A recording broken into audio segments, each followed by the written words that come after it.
Sa mga kababayan nating migrant workers, wala nang pangamba sa mga gastusin kapag may nagkasakit sa pamilyang naiwan sa Pilipinas. Dahil sa PhilHealth.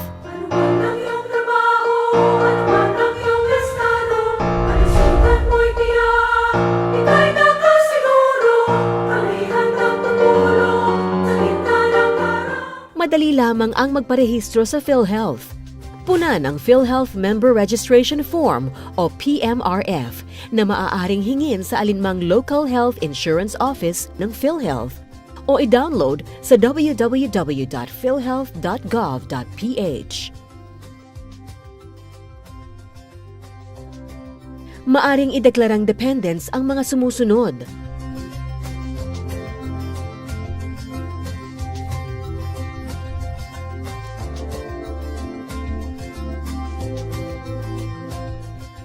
Ngayon, mas pinadali na ring magparehistro dahil hindi na kailangan magsumite ng anumang supporting document para sa mga idedeklarang dependents maliban kung ito ay hihingi ng PhilHealth bilang patunay. Magbayad ng karampatang kontribusyon sa anumang tanggapan ng PhilHealth o sa PhilHealth Operations Center sa POEA.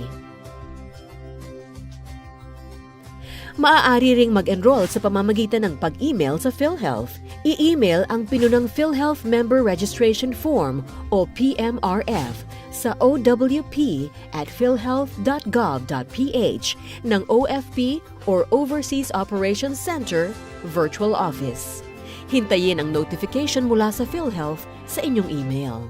Bukod pa dyan, maaari ring mag-enroll sa accredited collecting agents abroad at kanilang tie-ups tulad ng iRemit at Ventaha International.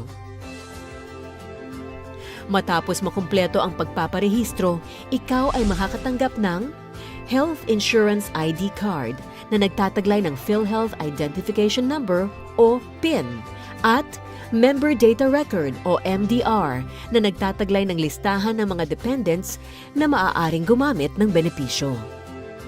Kung ikaw naman ay nag-enroll online, ipapadala ng PhilHealth ang iyong PIN at Member Data Record sa pamamagitan ng email at maaaring i-request ang iyong PhilHealth ID sa anumang local health insurance office.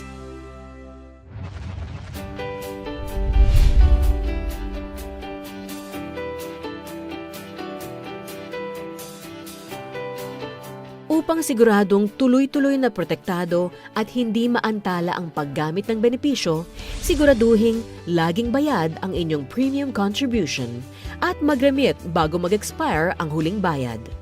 Makikita ang effectivity period ng premium contribution sa inyong Member Data Record o MDR. Kung nasa abroad, maaaring magbayad sa mga sumusunod na PhilHealth Accredited Collecting Agents at kanilang partner agents sa ibang bansa.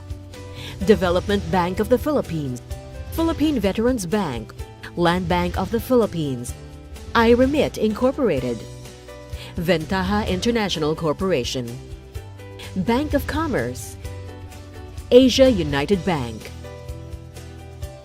Kung walang accredited agent sa bansang kinaroroonan, maaaring ang pinakamalapit na kapamilya ang magbayad sa alinmang PhilHealth Local Health Insurance Office.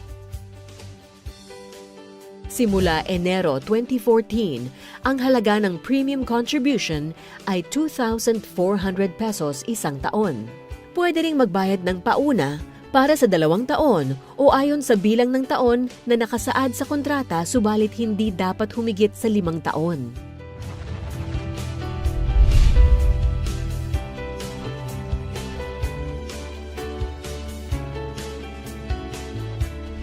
Sulit na sulit ang kontribusyong binayaran dahil ang benepisyong makukuha mo at ng iyong qualified dependents ay ang mga sumusunod.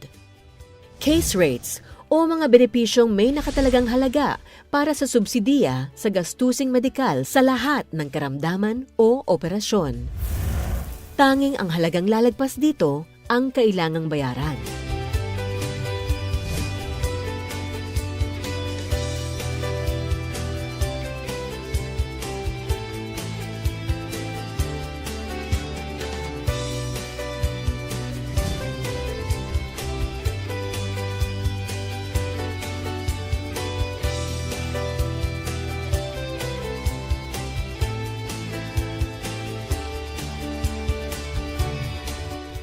Kabilang din sa all case rates at sa mga benepisyong maaari makamtan ng migrant worker at kanyang pamilya ang Z-Benefits. Ang Z-Benefits ay mga benepisyo para sa mga malubhang sakit na nangangailangan ng mahal at mahabang proseso ng pagpapagamot. Narito ang listahan ng PhilHealth Z-Benefits.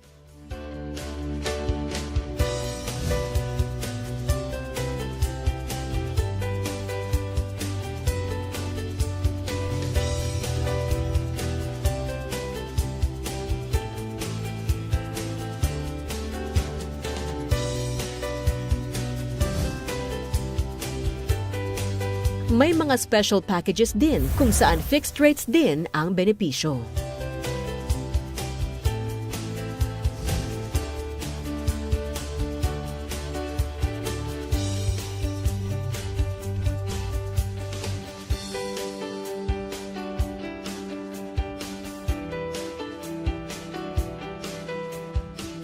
At may outpatient benefits pa na tinatawag na tamang serbisyong kalusugang pampamilya o check-up. Ito ay mga outpatient benefits na maaaring makamit mula sa mga accredited primary care benefits providers tulad ng mga health centers, rural health units at government hospitals.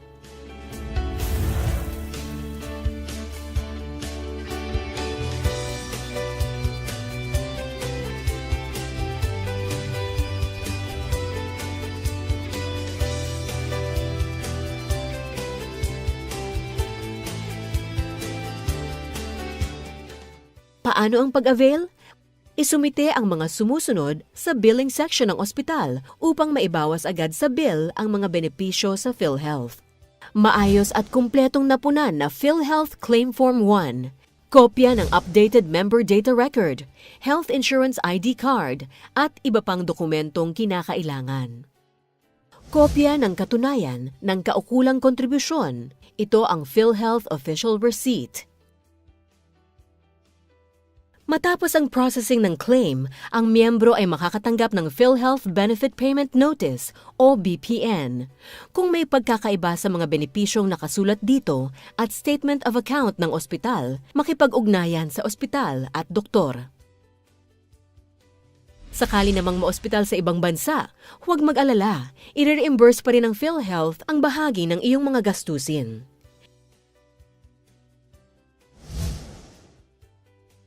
Isumiti lamang ang mga sumusunod sa alinmang tanggapan ng PhilHealth sa Pilipinas sa loob ng 180 days pagka-discharge.